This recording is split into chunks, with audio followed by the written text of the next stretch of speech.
All right, welcome to a long overdue episode of Tales of the Grimoire. I'm Basement 45, Clan Grimoire's media manager. First off, we'll apologize for the long delay between podcasts. We've had some technical difficulties with computer equipment.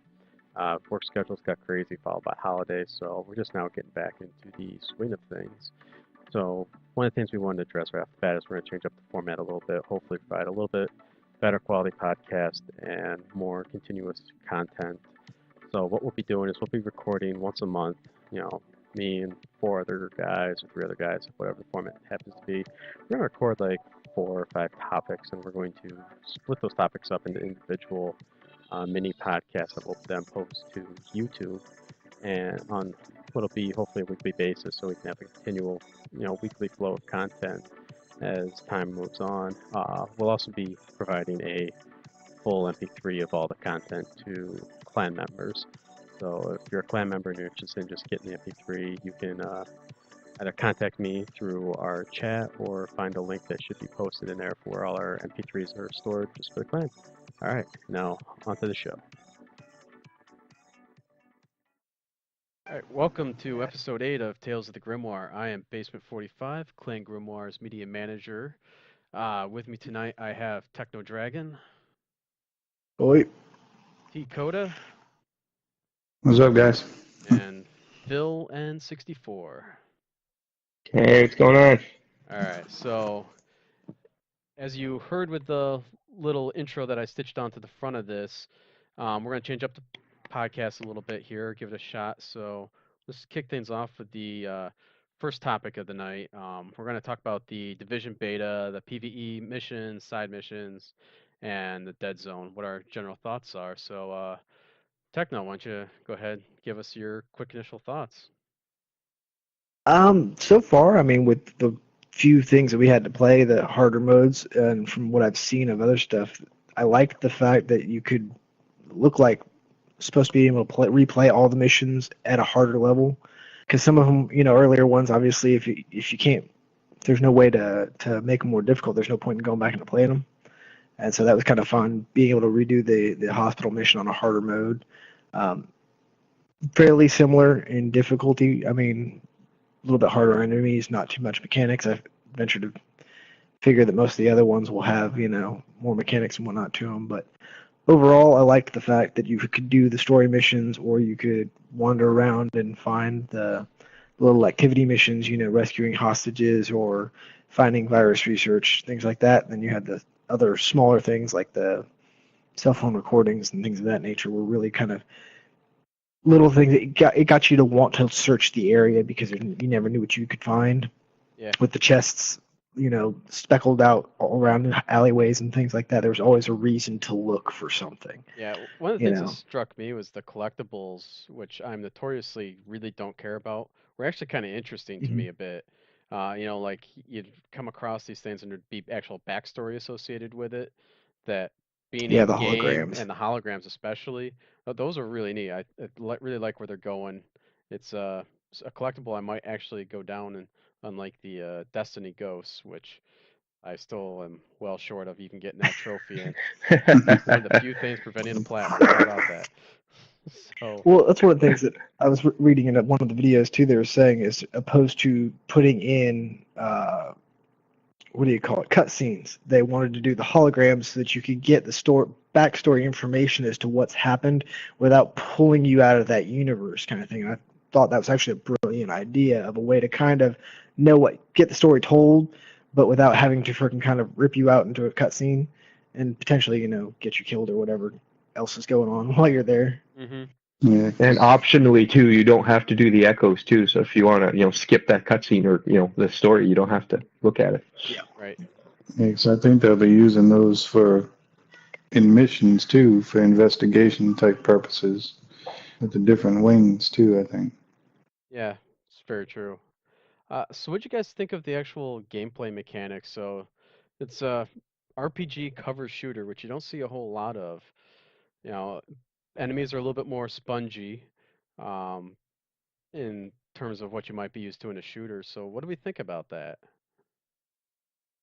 I was used to it from playing The Last of Us. It was pretty much a cover-based shooter, but they weren't so spongy. But I mean, I didn't mind because as long as they keep giving you ammo, I'm happy with that.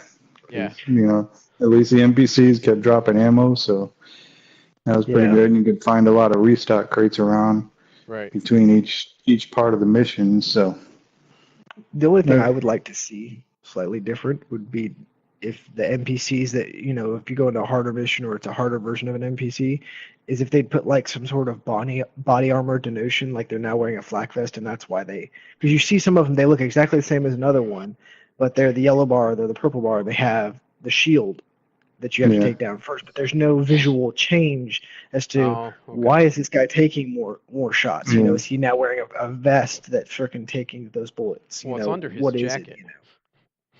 Yeah. It's so bulky now, yeah.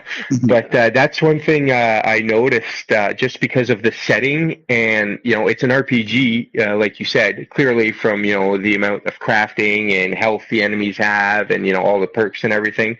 It's more of an RPG, but in the setting, kind of in a Tom Clancy game, people aren't used to that.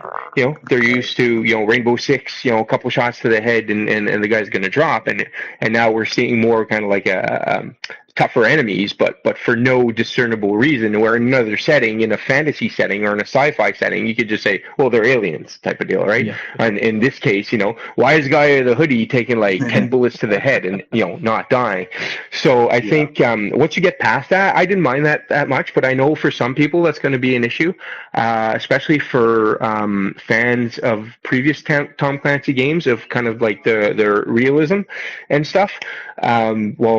Personally, my answer to that was no video game is really realistic anyway. So, War doesn't happen like Call of Duty type of deal, right? So, Call just of Duty suspend your disbelief and, carry on. It wasn't too realistic either for a military. Well, that's my point, right? Yeah. So the one thing... Well, I would think... Yeah, go ahead, Tech. I was just going to say, I would think that the fact that, this is a cover-based over-the-shoulder third-person shooter, for a lot of the Tom Clancy fans, that would be some sort of an indicator that this is not going to be your typical Tom Clancy game, since most of those tend to be first-person shooter, that it should be some indicator that things are going to have to work a little bit different. Yeah, it's true. So the thing that kind of jumped out to me, and it didn't really occur to me in the closed beta, but in the open beta, when we were playing the subway mission, it was me, Phil, and Out of Temp were playing that, and it dawned on me about halfway through the mission that one of the things that's actually encouraged by the sponginess of the bosses, it actually creates a more tactical gameplay, because if you were just to go in and just mow them down with like 2 or 3 shots, you wouldn't have these flanking opportunities just because it would be so quick, as well as to make it difficult, it would just be swarms and swarms and swarms of enemies, which would get old really quick. So I think once you start getting to these upper level missions, it's going to make a lot more sense, especially in a co-op kind of gameplay. Yeah, because they want you to use your talents and your cover. Your abilities and stuff more often, instead of just going in there running and gunning constantly. Which is funny. If they weren't such spongy, you could just run and gun, and you wouldn't even use any of your equipment stuff. Yeah, exactly. Most of the videos I've seen where a lot of people were griping about the sponginess is I was always watching them, and they were always still trying to do a run and gun. They weren't using the cover system. They were standing out in the open trying to shoot people, trying to back and forth and whatnot, not really using their abilities. Like when I played with like GK and them, in either freaking running the hospital mission over again or even in the dark zone, it was one of those things that you always tried to use like the turret to kind of either suppress or draw their attention while somebody went around to the side to be able to start putting on shots from one side, because it's like in the hospital mission where you're in the bar kind of area. You'd have one person at one end, and we started to have one person on the side. So whoever's got their attention, the other person's got a clear shot for the side of their head, kinds of things.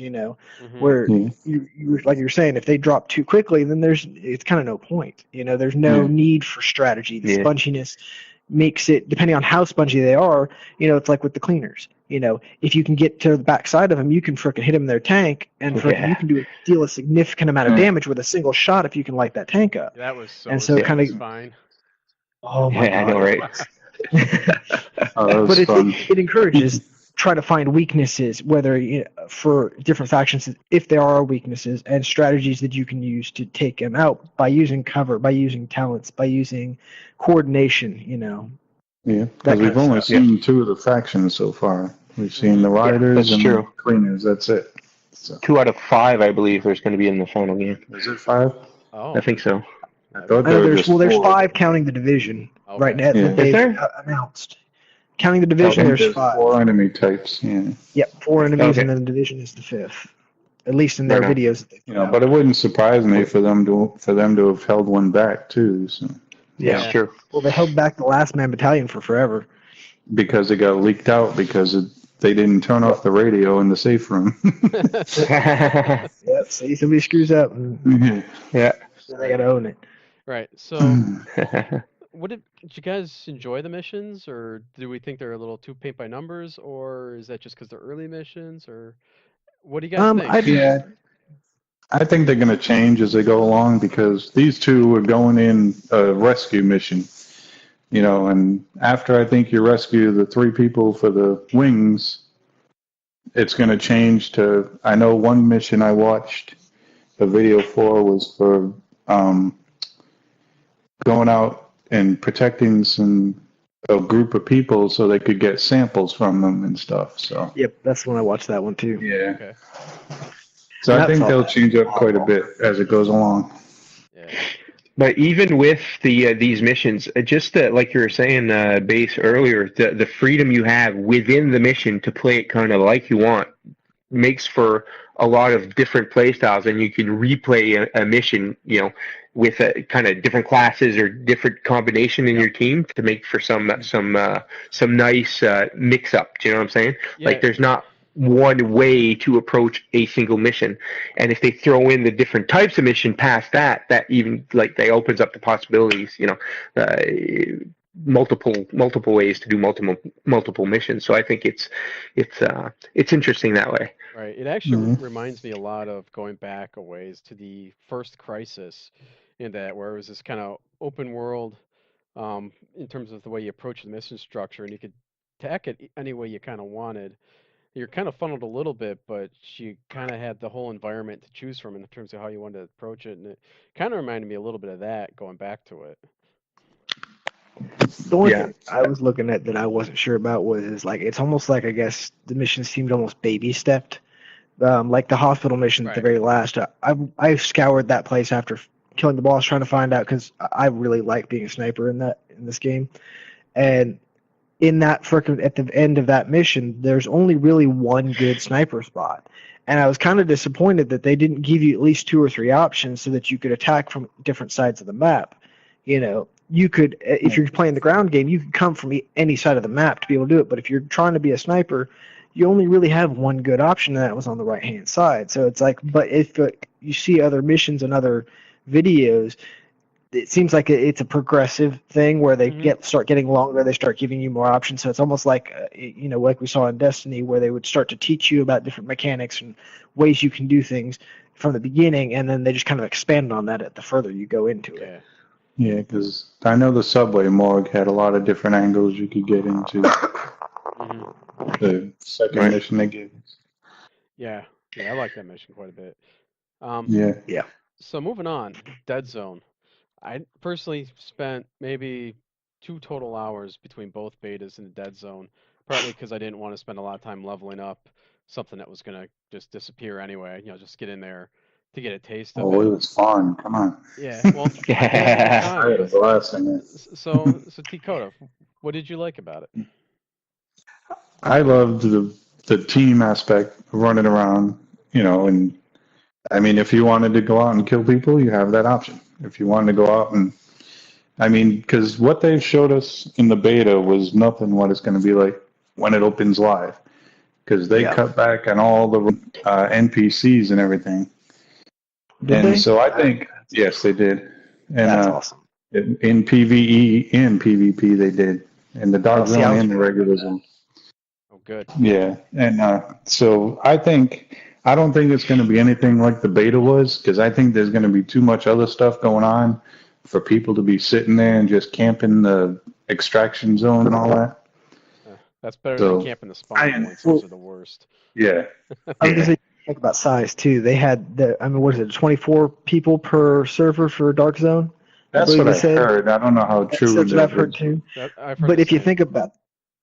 think about that, right now in the beta, we probably had that same cap, but you only had a third of the Dark Zone size. Right. And so you figure once the full game comes out, even if everybody's at max 30 level, you've got 24 people with 3 times the size. So if you need to extract, you've got 3 times the locations and distance that people are going to have to cross if they're going to try and to cross that distance, like you just said, there's going to be more patrols they have to get through to get to you. So you've got a greater chance. I didn't go rogue myself, although, once the final game comes out, I might try it. We did it once. I did it. See, when I did it, I actually ended up doing it by accident in a lot of respects, because of the way the system worked more than deliberately.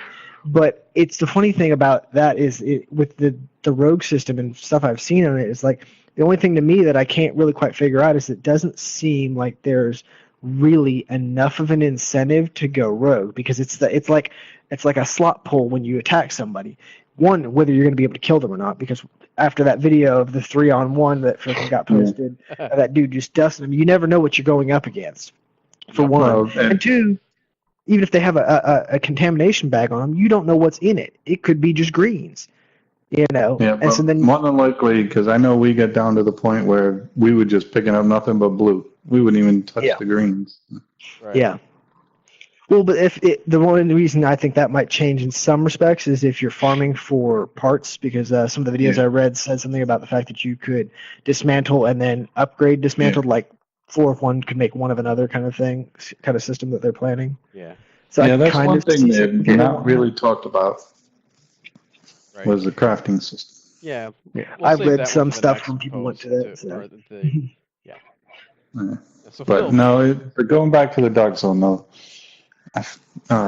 it was fun, and I like the fact that they split it up to where everybody in your instance is within your level range. You don't have to worry about level 30s coming down and taking you out when you're level 5. Yeah, and I really like that. Yeah, it's true. Have they said how much of a division there's going to be for that as you're, like, say, leveling in the Dark Zone? I think it's 4 or 5 levels. And that goes by your Dark Zone level? No, it goes by your PvE level. Your Dark Zone level is only for buying weapons from the vendors. Yeah.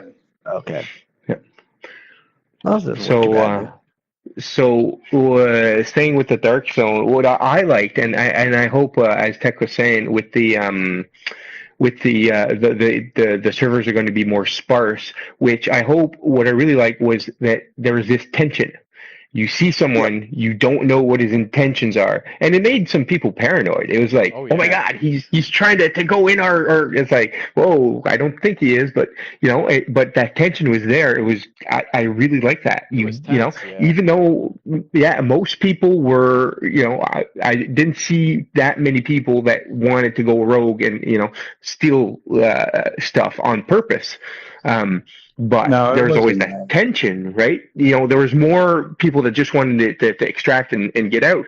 But, excuse me, but there's always that tension. You don't know, then you start doing jumping jacks in front of them to tell them that you don't want to, So I like that. And hopefully it's not going to be as sparse that we're going to lose that, right? Yeah, because I know when I played the closed beta, the first time I ever went in the Dark Zone by myself, I hated it. Because people just all of a sudden lit you up. But then after a while, I got used to how to get around and kind of avoid people, and I started using that pulse a lot more, and it is a beautiful thing. Mm-hmm. But I would run in and just put my thing on the hook and run away, while people were attacking. So that's my only thing. The way your rogue system works, you have a countdown based upon your level, and then you have your countdown only goes down when either you're not being hit and you're not shooting somebody else. Is that correct? Yeah. That's the only thing where I kind of go, shooting at you, it pauses. Yeah. How are you supposed to survive rank 5 if there's a bounty out on your head? You're just basically supposed to run. It's like I can understand lower levels, but once you reach like rank 5, it's like, how the hell are you supposed to survive? And every time you attack somebody, Well, you Your timer gets kind stopped, of got to timer- plan it out. That's the thing, right? The point of rank 5 is you're not going to get the rank 5 by accident. You got to plan it out. You got to have an out. You have to have a plan to get out. You got to hit someone and then run, and then go to a dead end where your team's there waiting for everybody. With turrets and stuff or something. You can't just hit rank 5 and then hope to just run away without a plan. Right. Because if you start shooting at other players, it's going to reset your counter to 5 minutes. True, Yes, you're right. that's my thing. That was my thing. There's no way to defend yourself if it's constantly resetting your timer. I mean, personally, I don't see a problem with having the timer, but don't penalize somebody for defending themselves once they've gone rogue. Because then it's just it's an endless fight. Well, yeah, but it's an endless fight until inevitably you die, so to speak. Unless there's just some people have made it like it's. But again, if it's more sparsely populated, and then it'll be easier to get out of rogue rank 5, but it'll be harder to get there because there's less people. Yeah. So. Well, and consider when you get 5 stars in GTA, there's no getting out of that. So, Yeah. I mean, Well, it depends usually, sometimes you can, but without really cheating the system. I've gone up in the mountains where they can't get you. So. Well, exactly. Some of the videos I've seen, they said you really got to know your back alleys and whatnot too if you're planning on going rogue. Yeah, to be able exactly. to lose people or to be able to, like one of the tricks they said was using the subway because it takes your skull below ground level, and most people aren't going to know right away where the entrance and exits are, and so it gives you a chance, some breathing room to let your timer tick down some. And if it works, so I think a lot of it is. Yeah, if it works like Watch Dogs, just jump in the water and swim away. But that's the thing is, they made it more rewarding to be like an honest player versus a rogue, because if you take out rogues, you get rewarded a lot more than if you survive a rogue. So. Yeah, as a rogue. That's the only thing I didn't think of either, is that the rewards for being a rogue didn't seem like they were substantial enough to really warrant it. The risk, I mean, because you're taking a huge risk killing somebody as to whether or not they actually have anything decent on them loot-wise, when you could just farm, chests or NPCs for loot, And that's why same thing with that thing with the turret, people were getting upset at because somebody could shoot their turret and get it to fire at them. And, which, I mean, I can understand it because, I mean, I never used the turret in the closed beta and in the open beta, but I mean, if you're going to throw a turret out, that's the risk you take, Yeah, I just now something I think would be really cool is if they gave you a specific reward for surviving a certain rank. Like, say you survive a rank 5 manhunt, that you got a DZ chest type thing where you got a good chance of getting something good, but it gives you a reason to want to get to 5 and to survive it, because then you got a really good reward, because that's not easy to do. Right. Yeah, have you guys seen what the rewards are for a rank 5 survival? I haven't seen one. From what I'd seen, it was just, a lot of the stuff I'd seen for anybody surviving stuff was mainly just the experience points and whatnot. There was no, as of yet, there was no actual real monetary, because your DZ bucks you're getting from killing people, as your loot you're getting, but other than that, you're not actually getting anything from surviving the manhunt other than XP. That's kind of legit, really. Other than unless you really like it or you're just bored, there's no real incentive. Because it could be a gold trophy, and if you want platinum, you need it. Yeah. That would suck. I bet you. I almost guarantee that. And I'll tell you one thing: I can just envision getting that Gallarhorn drop in a Deadzone, getting a second I know, right? clip, and just getting annihilated, and someone's stealing it. Yeah, and then someone in your fire team goes rogue, right, Base? Yeah. Well, see, if that happens, I can't. That's one thing. That's one of the things that I've realized, and from somebody else, is there's a trick that somebody else had told me about that would really work in the Dark Zone, and that is, they said, with the beta, anyways, once an extraction was started in one place, you go to as far as you can to another extraction zone, since most people are going to be drawn to that first one. Yep.